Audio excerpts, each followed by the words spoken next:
It's Tuesday, August 12, 2025. I'm Albert Mohler, and this is The Briefing, a daily analysis of news and events from a Christian worldview.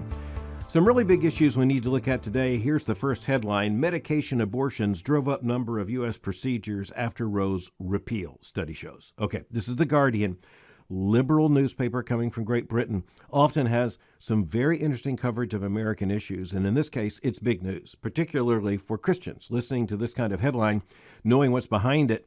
This report by Carter Sherman tells us, quote, an abortion provider, so that's one abortion provider, shipped almost 120,000 packs of abortion pills to U.S. residents between July 2023 and August 2024. Okay, so let's just hear that again. One provider, nearly 120,000 packs of abortion pills. Now listen to this. Nearly 100,000 of them lived in states that outlaw the procedure or have laws on the books that ban the mailing of abortion pills. Now that's not just coming from The Guardian, which, by the way, started out as a newspaper in Manchester, England, very liberal, left-wing, at one point pretty much clearly socialist in its leaning. It is now online, a very popular, widely read news source coming from Great Britain, and it's simply now known as The Guardian. But this particular report cites an article in the Journal of the American Medical Association. So this just isn't reporting coming from the newspaper. It is the newspaper distilling what was released in a far more authoritative source, in this case, the Journal of the American Medical Association. The numbers again. One provider shipping almost 120,000 packs of abortion pills to U.S. residents between July 2023 and August 2024. So that's 1 year. The vast majority, in this case, nearly 100,000 of 120,000 of these packs were sent to people who live in states, quote, that outlaw the procedure or have laws on the books that ban the mailing of abortion pills. So this tells us something about the medical emergency, the pro-life emergency that we face. Because you go back to 2022, the U.S. Supreme Court hands down the Dobbs decision reversing Roe v. Wade. It was a great, absolutely necessary, long sought, nearly for a half century sought, reversal of the deadly decision of Roe v. Wade, legalizing abortion in all 50 states. It returned the question to the states. Now, here's the issue. It returned the question to the states. But now you have abortion providers by medication abortion, that's by pills, going around the state laws. And in a massive way, almost 100,000 of the 120,000 packs of these abortion pills. Now, let's be really clear. The abortion pill is a human pesticide. That's just what it is. It is a pill designed to end a pregnancy. That's the way they might put it. But you understand, it is a pill designed to end an unborn human life. And for that to end up with the abortion of an unborn child. And this is just one of those articles that comes at us. And honestly, it's almost overwhelming when you consider the numbers here. We're not just talking about thousands. We're talking about 120,000 packs from an abortion provider. Nearly 100,000 of these sent to recipients who live in states that supposedly outlaw abortion, and even include outlawing the mailing of abortion pills. So what we have here is a giant subversion of pro-life America, a giant subversion by form of pill, and by form of, quite frankly, the pills being sent even where the sending is basically banned by law. And it's a very effective strategy for the culture of death. And the culture of death seems to find its way to very successful, very deadly strategies. And this is one of those cases. We are told in this article at The Guardian, U.S. abortion providers performed 1.14 million abortions in 2024, quote, the highest number on record in recent years. Now, again, consider the fact that fewer states are located where abortions are being, that is, surgical abortions are being performed. So now we're being told that more abortions are taking place with fewer states where the surgical abortions are taking place. So we have abortion migration. We have abortion tourism. We have an entire world in which women go from one state to another precisely for abortion. And, of course, you have the left wanting to go back to a situation not only akin to Roe, which was handed down by the Supreme Court, legalizing abortion, horrifying decision in 1973. They want to go back without the restrictions even of Roe. And in some of the states, there are no restrictions, even tantamount to Roe. And so we really are looking at a very dark picture here. Now, I think the assumption of the paper in this case is that people will read that and say, well, bravo. And yet those who have concern for the sanctity and dignity of human life have to look at this and say, this is a horrifying subversion of the culture of life, and it is just another manifestation of the culture of death. The culture of death seeks to find its way and to have its way in virtually every situation.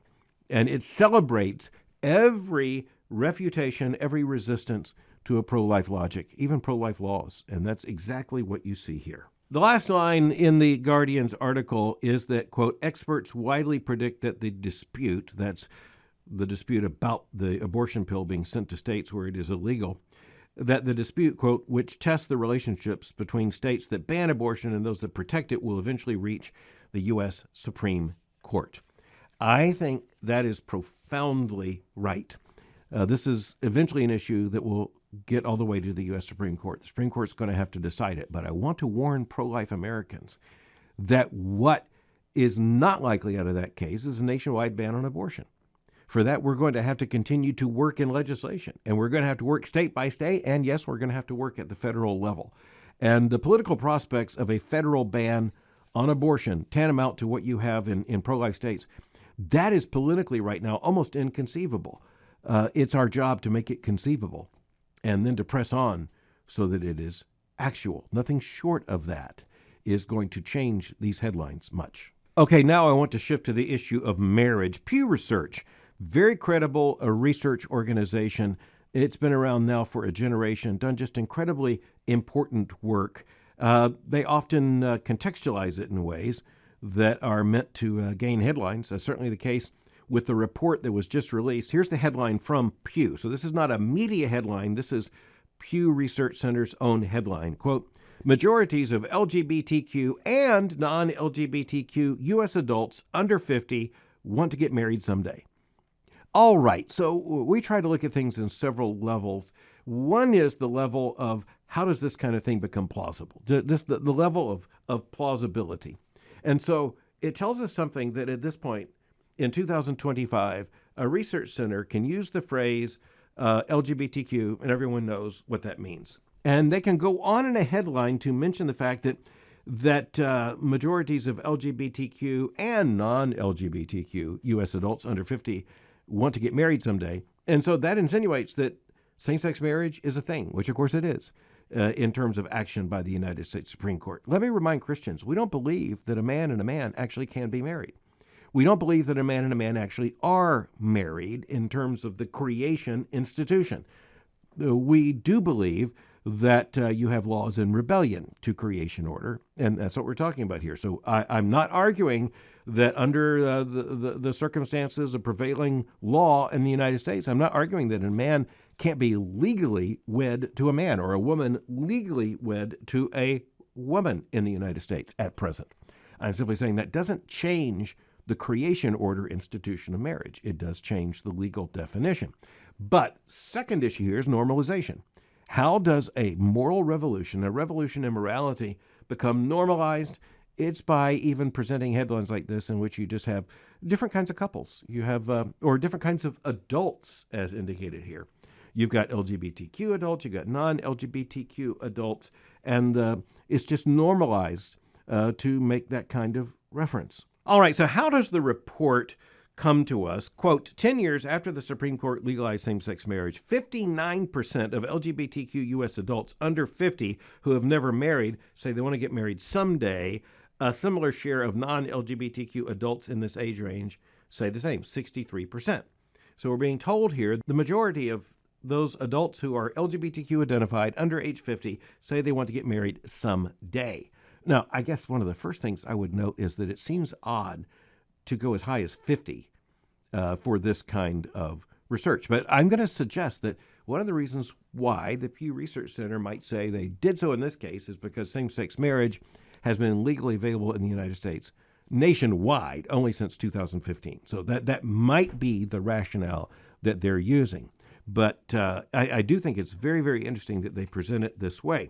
We're then told, quote, however, LGBTQ adults under 50 who don't have children are much less likely than their non-LGBTQ peers to say they want children someday, end quote. Again, not a surprise here. A creation order worldview, a Christian worldview based in God's revelation, even in the structures of creation, reminds us in the doctrine of revelation that among the first words spoken by the Creator to the human creature was be fruitful and multiply and fill the earth. And that was said to the man and the woman in the institution of what is rightly called marriage. And all of that is right there in creation order, by the way, front and center in the first chapter of the Bible. And children are very much a part of marriage. Now, here's what's also interesting. The phrase have children. It just makes sense, evidently, to millions and millions of Americans. You can speak of have children when there is no biological process implied at all, or no necessarily biological process involved at all. And that is to say that a man and a man can't make a baby, and a woman are in the same predicament. And so when you just use the expression have children or some similar kind of phrase, you realize that you're just using that word in a way that would have been inconceivable to most previous generations. And in this case, by the way, the lead sentence of that interest in this report says want children. So want children, I think we can understand that. But then again, there's a huge distinction here. So it turns out that same-sex identified persons who do want to be married, they have a much lower indicated desire to have children. And in this case, it just refers to adults, not to couples. All right, some other very interesting things that come out in this. Quote, LGBTQ adults are more likely than non-LGBTQ adults to say they want to get married again someday. So here again, that might be a timeline issue, but there's still moral significance. Quote, among non-LGBTQ adults under 50 who don't have children, 47% say they want kids someday. A much smaller share of their LGBTQ counterparts say the same. In turn, LGBTQ adults are much more likely than non-LGBTQ adults to say they don't want to have children. So you notice that's a flip in the moral statement. We've gone from want to have children to don't want to have children. Again, in Christian worldview analysis, those are not two equal propositions. They're not two equal statements. They're presented that way here. We're also told that, quote, LGBTQ men and women are equally likely to say they want to have children someday, but among non-LGBTQ adults, 54% of men say they want to be parents someday, compared with 39% of women. So it's a very strange thing. I just wanted to read it right out of the report. Non-LGBTQ adults. That would mean heterosexual adults. At least, presumably. And evidently, heterosexual adults, if you just take the adults and divide them between men and women, here's the very interesting thing. More men than women indicate they want to have children someday. I think that's another indication of a giant cultural shift that showed up, I think, on the radar screens of a lot of the major media, most emphatically in the 2024 presidential election, when all of a sudden you had a male vote, which was decidedly traditional, decidedly conservative, and I think that came as a surprise to many people. But I think you also have here a male impulse that gets right down to the fact that we are meant for something.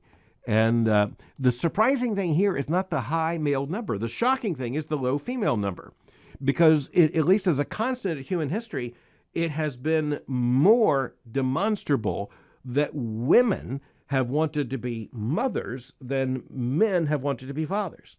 But now we're being told that among current adults, non-LGBTQ adults, got to say it again, there is a far less pronounced desire for children among the women of that sample than among the men. That is just hugely significant. I think it shows the impact of the feminist movement. I think it also shows the fact that women are moving in more socially liberal directions than men. And that's demonstrable, it's provable across different issues. It shows up again in the electoral results, where young women and young men are voting differently, markedly differently, with young men far more likely to be conservative than young women. And I think the liberationist lifestyle, the liberationist worldview, personal autonomy worldview, that has been so communicated to women, I think it comes out here, and in a very, very tragic way. I think this is just an enormously sad report. I do think the Christians need to look at something like this and recognize that there is a yearning for marriage, and there is a yearning to be a father or a yearning to be a mother that is a part of creation order itself. And even as in a time of moral rebellion, in a time of moral and cultural subversion, there's an effort to deny that, to cloud that, even to reverse that. The fact is that it's really hard, even with the ingenuity of human sinfulness, to bury entirely. And I think there's full evidence of that here. Another encouraging word for Christians in the middle of a very discouraging picture. All right, but speaking about marriage and family, I want to go to a report out by Brad Wilcox. He ran an article in The Atlantic, Why Marriage Survives, and he starts out in a very unusual way. He starts out by citing Andrew Tate in the manosphere, very much against marriage, advising young men not to get married. He said, quote, there is a zero statistical advantage, as Wilcox reports, to getting married if you're a man in America today. And Wilcox says he argued that in a, quote, viral 2022 video on, quote, why modern men don't want marriage.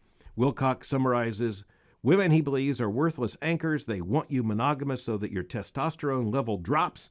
He posted that on X, we're told. Quote, and your marriage is likely to end in ruin anyway. If you use your mind, if you use your head instead of your heart, and you look at the advantages of getting married, there are none. And I'll end the quote from the article there. Now, I'll just say that all it takes is one simple hearing of that kind of statement, and the Christian understands, that's a complete rejection of creation order. That's a complete rejection of God's design. That is a complete rejection of God's order. But you can understand that it does gain traction. I think all of us, whether male or female, young or old, I think we want to be told that we're losing out, we're on the short end of the stick, someone's taking advantage of us. And I think when you see this kind of argument coming from someone in the manosphere, as it's called, look, women are taking advantage of you, I think we just need, as Christians, to come alongside with a very loud megaphone to say to young men, there's a lot more to this story. And that is not the right way to construe this.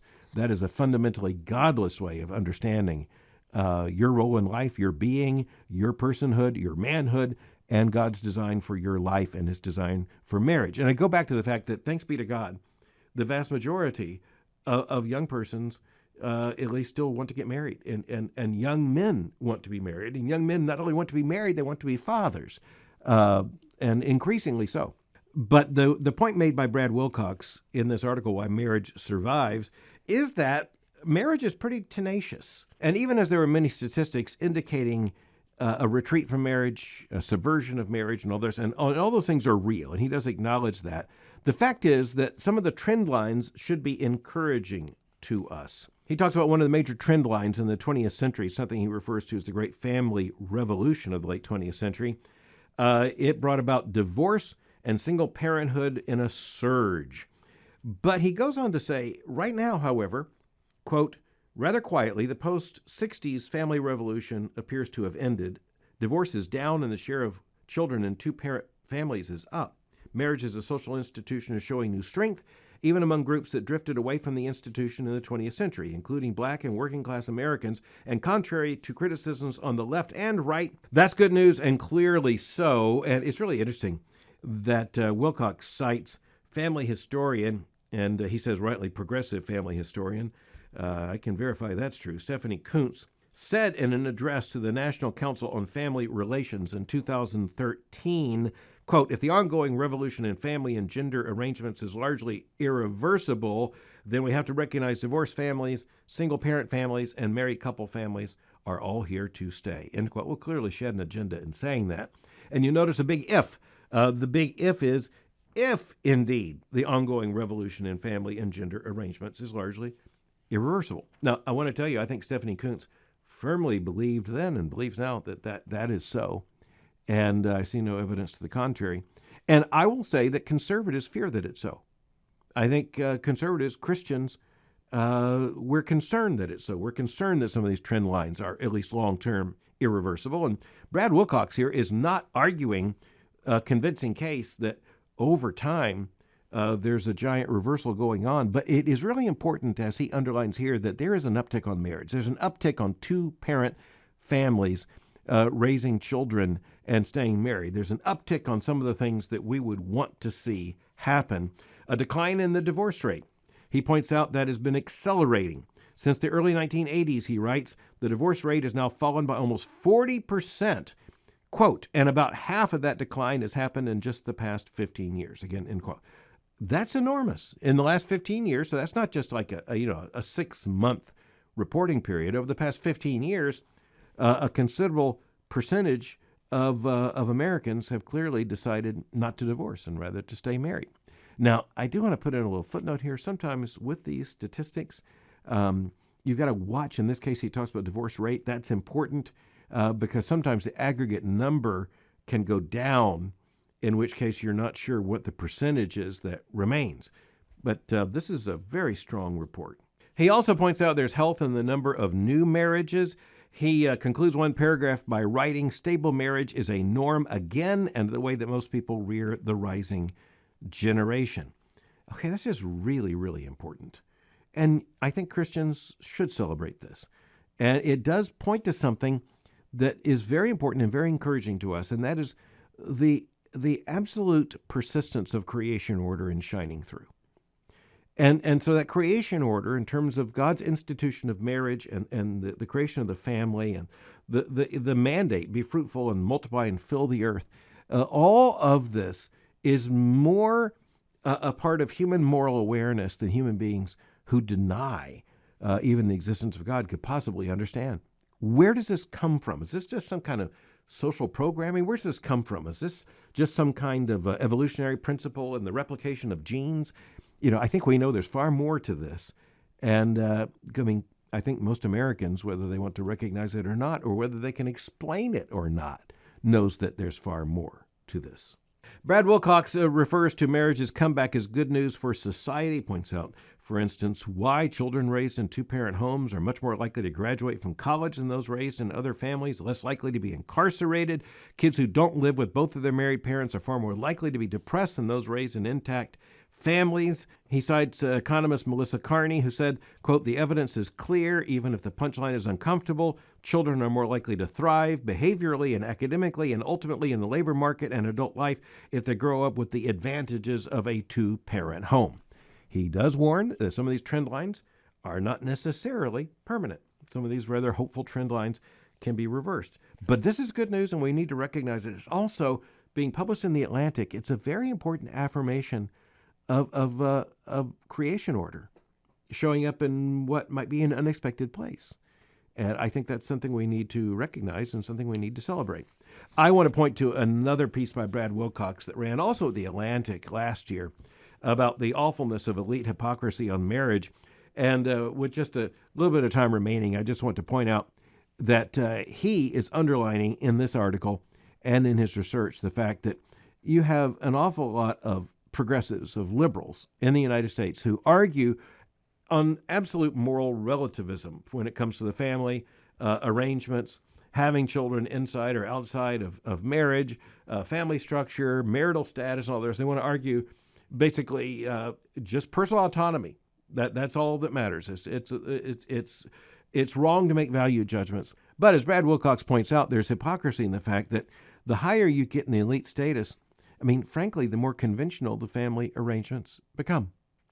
He teaches at the University of Virginia, and he's really clear. He points out that his class of students at the University of Virginia reflects the fact, quote, the great majority of my students, about 80%, report hailing from an intact family with married parents. He goes on to say, quote, my class at UVA is not exceptional in this regard. 73% of students at elite colleges and universities nationally were born to married parents who have since stayed married versus 51% of high school seniors across the country. At the same time, he says, a majority of my students are liberal or progressive on many social issues. They are at a minimum non-judgmental about lifestyles unlike their own, end quote.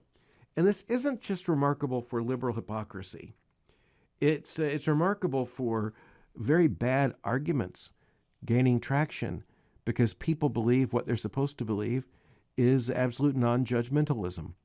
But if they look at themselves and their own classmates, there is full evidence of why moral judgment is absolutely necessary. It's not only necessary, it's actually a gift, not something to be denied and discredited, something to be embraced and acted upon. These two giant issues we've talked about today, abortion on the one hand and marriage on the other, it's just another way of underlining the fact that all these issues are front and center in our national conversation every single day, one way or another. And there's a reason why we come back to them from time to time. We understand as Christians how urgently important they are. Thanks for listening to The Briefing. For more information, go to my website at albertmohler.com. You can follow me on X or Twitter by going to x.com/Albert Mohler. For information on the Southern Baptist Theological Seminary, go to sbts.edu. For information on Boyce College, just go to boycecollege.com. I'll meet you again tomorrow for The Briefing.